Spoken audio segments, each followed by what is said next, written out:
அனைவருக்கும் வணக்கம்.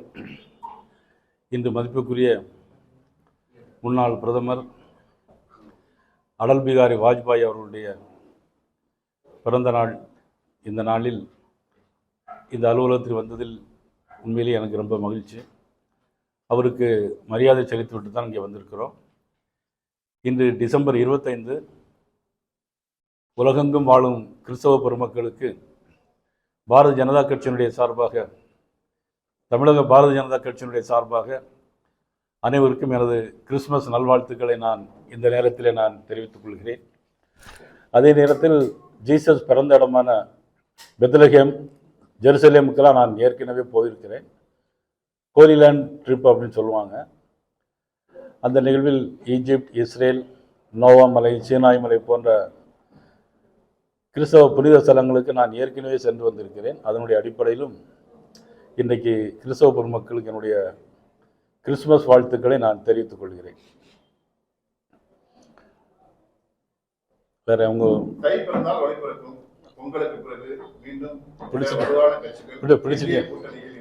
பிடிச்சிட்டீங்களா? நிச்சயமா இன்னும் தை பிறக்கல. தை பிறந்த உடனே நிச்சயமா அதுக்குடைய பதில் கண்டிப்பா அவங்களுக்கு கிடைக்கும். எடப்பாடி பழனிசாமி சந்திச்ச பிறகு சில இடஒதுக்கீடுகள்லாம் முடிவு செய்யப்பட்டது. எடப்பாடி பழனிசாமி என்டிஏவுடன் அந்த தொகுதி பங்கீடுகள் அட்டவணைகளை கொடுத்தாரு அப்படின்னு சொல்லி ஒரு கருத்து வருது.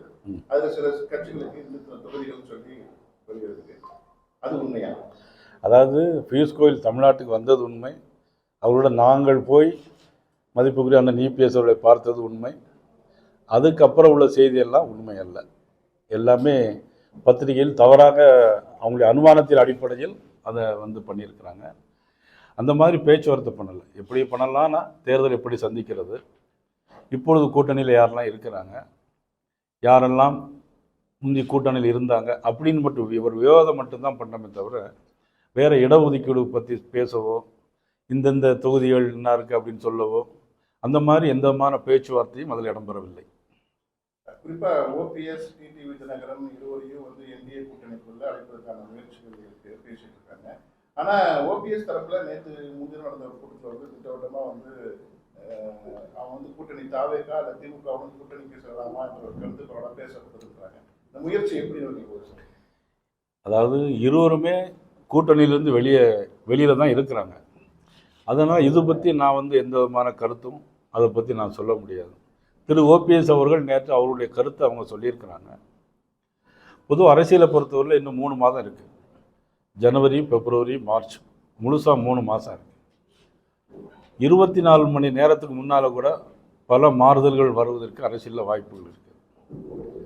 96 தேர்தலில் அம்மா உயிரோடு இருக்கும்போது பார்த்திங்கன்னா இதே மாதிரி காங்கிரஸும் அதிமுக கூட்டணி இல்லை அப்படிங்கிற மாதிரியே போயிட்டு இருந்துச்சு. கடைசியில் காங்கிரஸும் அதிமுக கூட்டணி வந்துச்சு. பிறகு தமிழ் மாநில காங்கிரஸ்னு ஒன்று உதயமாச்சு. பிறகு சைக்கிள் சின்னம் வந்துச்சு. ஆக இப்படி அரசியல் மாற்றங்கள் எந்த நேரத்தில் நிகழ்வதற்கான சாத்தியக்கூறுகள் நிறைய இருக்குது. அதனால் இந்த 5 ஆண்டு கால திராவிட முன்னேற்ற கழக ஆட்சி, மதிப்புக்குரிய ஸ்டாலின் முதலமைச்சர் அவர்களுடைய ஆட்சி மக்கள் ஏற்றுக்கொள்ள முடியாத ஒரு ஆட்சி.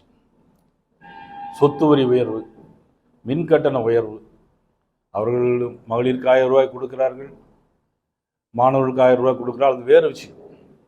ஆனால் அதையும் தாண்டின விஷயம் இருக்குது. ஒரு 1000 ரூபாய்க்காக அவங்களுக்கு மாதம் அவங்களுடைய சுமை கூடிக்கிட்டே போகுது. பெட்ரோல் விலை குறைப்போன்னு சொன்னாங்க, டீசல் விலை குறைப்போம் அப்படின்னு சொன்னாங்க. மத்திய அரசு 2 முறை பெட்ரோல் டீசல் விலை குறைத்த பிறகு கூட அவங்க எந்த டீசல் விலையும் பெட்ரோல் விலையும் குறைக்கல. சிலிண்டருக்கு 100 ரூபா குறைப்போம், மானியம் தருவோம்னு சொன்னாங்க மாநில அரசு. அதான் தரல. இப்படி எல்லாமே பொய் வாக்குறுதிகள், போலி வாக்குறுதிகள், போலி மத சார்பின்மை, மக்களுக்கு எந்த விதமான திட்டங்களும் மத்திய அரசுடைய திட்டங்கள் எதுவும் போய் சேர்வதற்கு தடையாக இருப்பது, பொய் சொல்வது, 100 நாள் வேலை திட்டம் புதுதாக வடிவமைக்கப்பட்டு 124 உயர்த்தப்பட்டு அது அறிவிக்கப்பட இருக்கிறது. ஆனால் நேற்று ஆர்ப்பாட்டம் நடத்துகிறார்கள். என்ன ஆர்ப்பாட்டம் நடத்துனாங்க? 100 நாள் வேலை திட்டத்தை முடித்து விட்டார்கள் அப்படின்னு. அப்போ மத்திய அரசு தான் அதை கொடுக்கு, அதையாவது மூலம் ஒத்துக்கொள்ள வேணும். தான் என்னுடைய இப்போ வந்து ஒவ்வொரு காலகட்டத்திலும் ஒவ்வொரு நிகழ்வுகள் நடந்து கொண்டே தான் இருக்கு. இன்னைக்கு கிறிஸ்மஸ் விழாவுக்கு போய் வாழ்த்து சொல்றீங்க, நான் வரவேற்கிறேன். ஆனால் அதே மாதிரி தீபாவளிக்கு ஒரு வாழ்த்து சொல்லுங்க, ஏன் வாழ்த்து சொல்ல மாட்டேங்கிறீங்க? நான் சொன்ன ஹோலி புனித பயணத்துக்கு நானே போயிட்டு வந்திருக்கேன். ஆனால் நீங்கள் வந்து கிறிஸ்மஸ் விழா கொண்டாடுறீங்க, வரவேற்கிறேன், ஏன் ஒரு தீபாவளிக்கு வாழ்த்து சொல்ல மறுக்கிறீங்க? தைரியமாக சொல்ல வேண்டியதுதானே. அப்போ போலி மத சார்பின்மை தானே. இதெல்லாம் மக்கள் புரிஞ்சுக்கிட்டாங்க. புரிஞ்சுக்கிட்டு மக்களுக்கான ஆட்சி இல்லை, தன்னுடைய மக்களுக்கான ஆட்சியாக மதிப்புக்குரிய முதலமைச்சர் அவர்கள் நடத்தி கொண்டிருக்கிறார்கள். ஆகவே இந்த ஆட்சி வெகு விரைவில் மக்கள் விரோதத்தை சம்பாத்தியம் பண்ணி நிச்சயமாக ஆட்சி அகற்றப்படும் என்பது. தமிழகத்தில் வந்து டிவிகேவுக்கும் திமுகவுக்கும் தான் போட்டி, கட்சிகளே இல்லைன்ற கருத்து தொடர்ந்து விஜய் வந்து வலியுறுத்திட்டே இருக்காரு. அதாவது சொல்லணும்னா எதை வேணாலும் சொல்லிட்டு போகலாம். இந்தியாவே நான் நாளைக்கு ஆண்டு பிடிச்சிருவேன் அப்படின்னு சொல்லலாம். திமுக சொல்கிற மாதிரி தான், 100 நாள் வேலை திட்டத்தை சொல்கிற மாதிரி தான். இது மாதிரி சொல்லிவிட்டு அது பாட்டு கிடக்கு. தம்பி விஜயை சொல்லிக்கிட்டே இருக்காரு. இது சினிமா இல்லை. தேர்தல் தேதி அறிவிக்கணும், வேட்பாளர்களை போடணும், போடக்கூடிய வேட்பாளர் விலை போகாமல் இருக்கணும், அவங்களுடைய பூத் பொறுப்பாளர் விலை போகாமல் இருக்கணும். பூத் பொறுப்பாளர்களே கிடையாது, கட்டமைப்பே கிடையாது. யார் வேட்பாளர் இப்போ அவங்களுக்கு சொல்ல முடியுமா? சொல்ல முடியாது. 234 தொகுதி இருக்கு. வரிசையாக ஒரு 10-15 பேரை வரிசையாக சொல்லுங்க பார்ப்போம். ரெண்டாவது அதுக்கு பிறகு பேசிக்கலாம். நான் குறை சொல்லலை, அவரவர்களுக்குள்ள மக்கள் செல்வாக்கு இருக்கும், நான் இல்லைன்னு மறுக்கலை. ஆனால் அதே நேரத்தில் பாரதிய ஜனதா கட்சி வந்து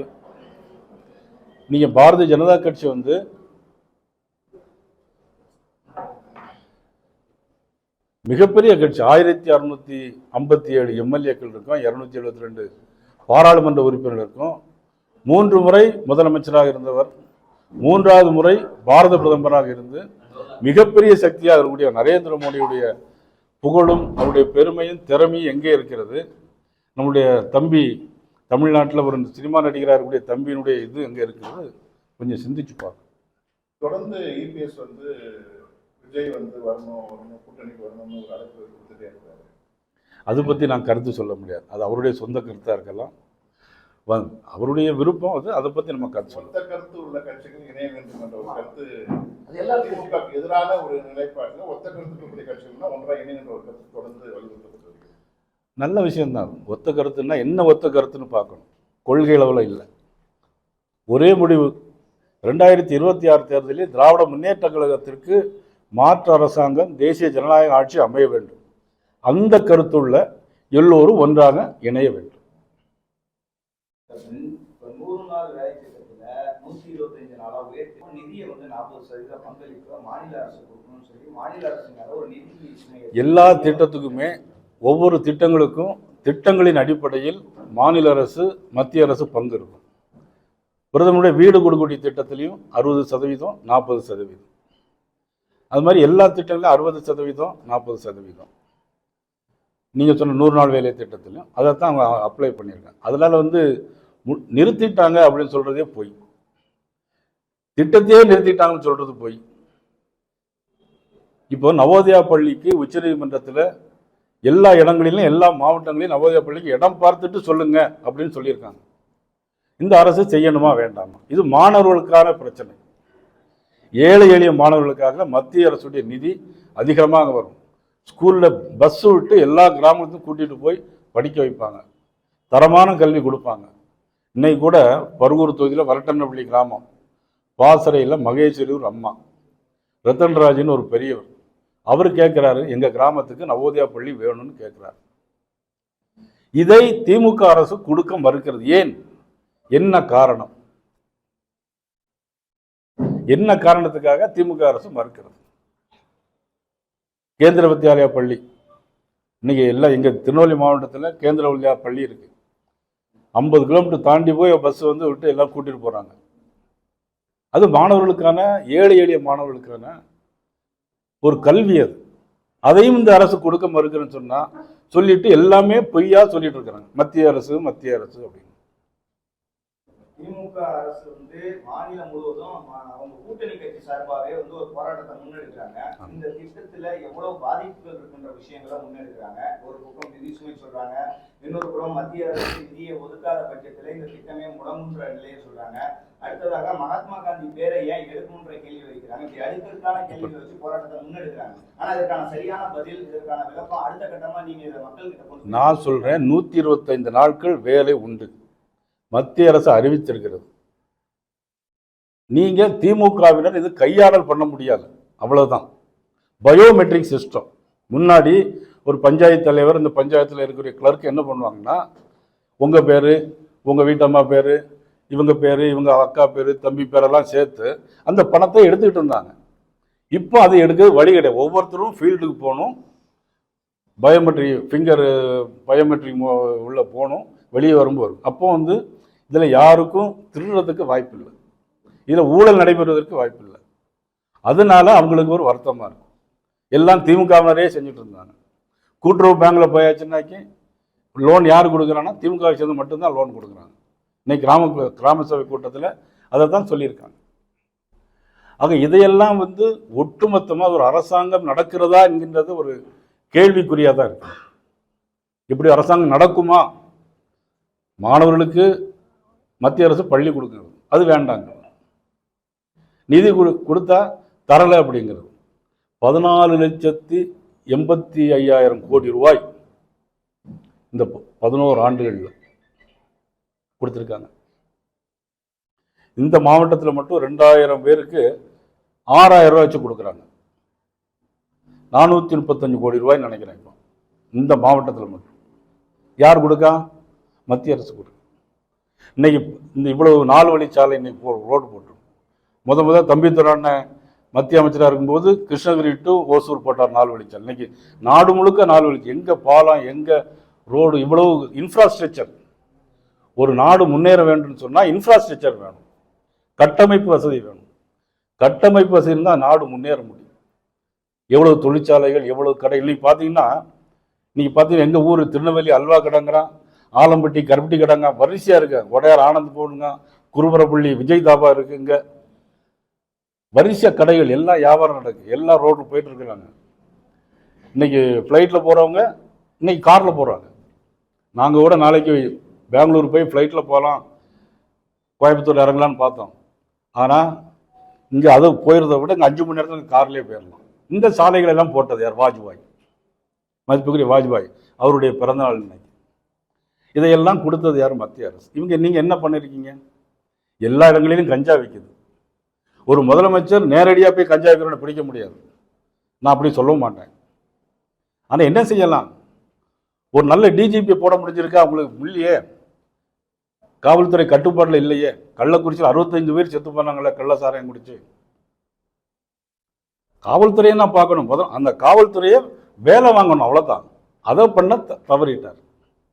நீங்கள் எதிர்கட்சியாக இருக்கும்போது எங்கள் தூத்துக்குடி மாவட்டத்தில் லாக்அப் டெத், சாத்தாங்குளத்தில் 2 பேர் போராடினாங்க. இந்த மாதிரி 100 நாள் வேலை திட்டம் பொய்யை திரும்ப திரும்ப சொன்னால் கோயபல்ஸ் தத்துவம்னு பேர். அது ஒரு பொய்யை திரும்ப திரும்ப சொன்னால் அது உண்மைன்னு அர்த்தம். நீங்களே பார்ப்போம், இத்தனை தடவை இத்தனை பேர் சொல்கிறாங்களே, ஒருவேளை உண்மையாக இருக்கும்னு எண்ணம் வந்துடும், திரும்ப திரும்ப சொல்கிறது. ஆனால் இறைவன் ஒருத்தன் இருக்கான். ஏன்னா நான் வந்து முதலமைச்சரை யாரையும் தனிப்பட்ட முறையில் குறை சொல்ல மாட்டேன். உங்களுடைய ஆட்சி நிர்வாகம் சரியில்லை, அவ்வளோதான். எஸ்ஐஆருக்கு கடுமையான எதிர்ப்பு கிளம்புனது. 97 லட்சம் கிட்டத்தட்ட வாக்காளர்கள் நீக்கப்பட்டிருக்காங்க. ஆனால் மீண்டும் வாக்கு வேணும்னு கேட்கிறவங்களுடைய எண்ணிக்கை வந்து ரொம்ப சொற்ப அளவில் தான் இருக்கிறவங்க. இல்லை, அதாவது இருக்கிறவங்க தானே கேட்பாங்க. இப்போ உங்கள் ஓட்டு, இப்போ என் தொகுதியில் 40,000 ஓட்டு குறைஞ்சிருக்கு. தமிழ்நாடு முழுக்க 97 லட்சம் குறைஞ்சிருக்கு. முதலமைச்சர் தொகுதியில் 1 லட்சம் குறைஞ்சிருக்கு. அப்போ இந்த 1 லட்சம் ஓட்டு என்ன ஆச்சு? அப்போ 2002 இருக்கக்கூடிய உயிரோடு இருக்கக்கூடியவங்க இதுவரைக்கும் உயிரோடு இருக்காங்க, உயிரோடு இருக்காங்க. 2002 இருந்து செத்தவங்க பூரா இன்னும் உயிரோடு இருக்காங்க. ஆமா, கவிஞர் புலமைப்பித்தனுடைய ஓட்டு இருக்கு, இறந்து போயிடுச்சு. இது திமுகவுக்கு வருத்தம், அவ்வளவுதான், வேற ஒண்ணும் இல்லை. குறிப்பா எஸ்ஐஆர்ல வந்து பாத்தீங்கன்னா இப்போ 10 லட்சம் வாக்காளர்கள் வந்து முறையான ஆவணங்கள் இல்லாம பதிவேற்றம் செய்யப்பட்டிருக்கு. இவங்களுக்கு எல்லாருக்குமே வந்து நோட்டீஸ் விநியோகம் பண்ணி நேரில் தகுந்த ஆதார் கூட ஆஜராகணும்னு சொல்லி எலெக்ஷன் கமிஷன் வந்து சொல்லி ஆமா ஆமா அது வந்து ரெண்டாவது 10 லட்சம் இல்லை, அதாவது அதுலேயும் தேர்தல் ஆணையம் அவர் முதலமைச்சர் சொல்கிறார் இது கூட தெரியலையா அப்படின்னு கேட்குறாங்க. முதலமைச்சர் கேட்குறாங்க இது கூட தெரியலையா, எல்லாம் மத்திய அரசு ஆட்கள் தானே அப்படின்னு. இது பணி செய்கிறதெல்லாம் யார்? பிஎல்ஓஸ் யார்? தமிழ்நாடு அரசாங்கத்தை சேர்ந்தவர். ஆனால் முதலமைச்சர் மத்திய அரசாங்கத்தை சேர்ந்தவர்னு சொல்லி சொன்னால் இது பொய்யா உண்மையா? இது மாதிரி எத்தனை பொய், எல்லாமே பொய். திருப்பரங்குன்ற விவகாரத்தில் திருமாவளவன் வந்து நீதித்துறையும் நீதிபதிகளையும் கடுமையாக விமர்சனம் செஞ்சிருக்காரு. அதை எப்படி பார்க்கணும்? இதுதான் ஆட்சிக்கு பிடிச்ச கேடு. இப்படி தான் 20 அம்ச திட்டம் முதல்ல கொண்டு வந்தாங்க இந்திரா காந்தி அம்மையார். அதுக்கு முன்னாடி எமர்ஜென்சி கொண்டு வந்தாங்க. ஏன் எமர்ஜென்சி கொண்டு வந்தால் நான் யாரும் லைவில் போயிட்டுருக்கோம், யாரும் தப்பாக நினைக்கக்கூடாது. முதலமைச்சர் கருணாநிதி அவர்கள் அப்போ இருந்தாங்க. என்ன தெரியுமா சொன்னாங்க? நாங்கள் விதவைகள் மறுவாழ்வு திட்டம் வச்சுருக்கிறோம், இந்திரா காந்தி அம்மையார் வேணால் அதை வந்து பங்கெடுத்து கொள்ளட்டும்னு சொன்னாங்க. இதே ரெக்கார்டு இருக்குது. அது மாதிரி இப்போ கூட்டணி கட்சியில் இப்படி ஆரம்பிச்சிருக்கு. எப்படின்னா அவங்க நல்லதுக்கா கெட்டதுக்கான்னு தெரியல. நீதிபதிகள், அதாவது நம்முடைய நிர்வாகம் ஒரு பக்கம், நீதி நிர்வாகம் ஒரு பக்கம், இது எல்லாம் பேரலாக இருந்தால் தான், ஒன்றுக்கு ஒன்று இணைஞ்சு போனால் தான் ஒரு ஆட்சி நல்ல முறையில் நடத்த முடியும். இல்லைன்னா நிர்வாகத்துக்கு ஒட்டுமொத்தமாக ஒரு இது வந்துடும். இன்னொன்று, புரட்சித் தலைவர் எம்ஜிஆர் இருந்தார், முதலமைச்சராக இருந்தார். மத்திய அரசோடு ஒரு உறவுக்கு கை கொடுப்போம்னு சொல்லி, உரிமைக்கு குரல் கொடுப்போம், உறவுக்கு கை கொடுப்போம்னு சொன்னார். நாடு நல்லா இருந்துச்சு. இப்படி எதுக்கெடுத்தாலும் மத்திய அரசு திட்டிகிட்டே இருந்தால் எத்தனை நாளைக்கு இவங்க பண்ண முடியும்? எப்படி மத்திய அரசுடைய ஒரு நிதியெல்லாம் எப்படி வாங்க முடியும்? தமிழ்நாட்டு மக்கள் மேலே நல்ல எண்ணம் இருந்தால் மத்திய அரசிடம் வந்து பணத்தை வாங்கி எவ்வளோ தூரம் வாங்கி மக்களுக்கு கொடுக்கணுமோ அதைத்தான் செய்யணும். நவோதயா பள்ளி வேண்டாம், 100 நாள் திட்டம் வர சொல்லுதே வர வேண்டாம். இப்படி சொன்னால் நம்ம எப்படி செய்ய முடியும்? இது மக்கள் தான் சீர்தூக்கி பார்க்கணும். நீங்கள் தான் மக்களுக்கு சொல்லணும், திரும்ப திரும்ப சொல்லணும். எங்கள்கிட்ட மட்டும் கேட்குறீங்க, அங்கே போய் ஒன்றுமே கேட்க மாட்டேங்கிறீங்க. பிளே ஸ்டோர் மற்றும் ஆப் ஸ்டோரில் இருந்து பாலிமர் செயலியை QR கோடு மூலம் பதிவிறக்கம் செய்யுங்கள். செய்திகளை உடனுக்குடன் பெறுங்கள்.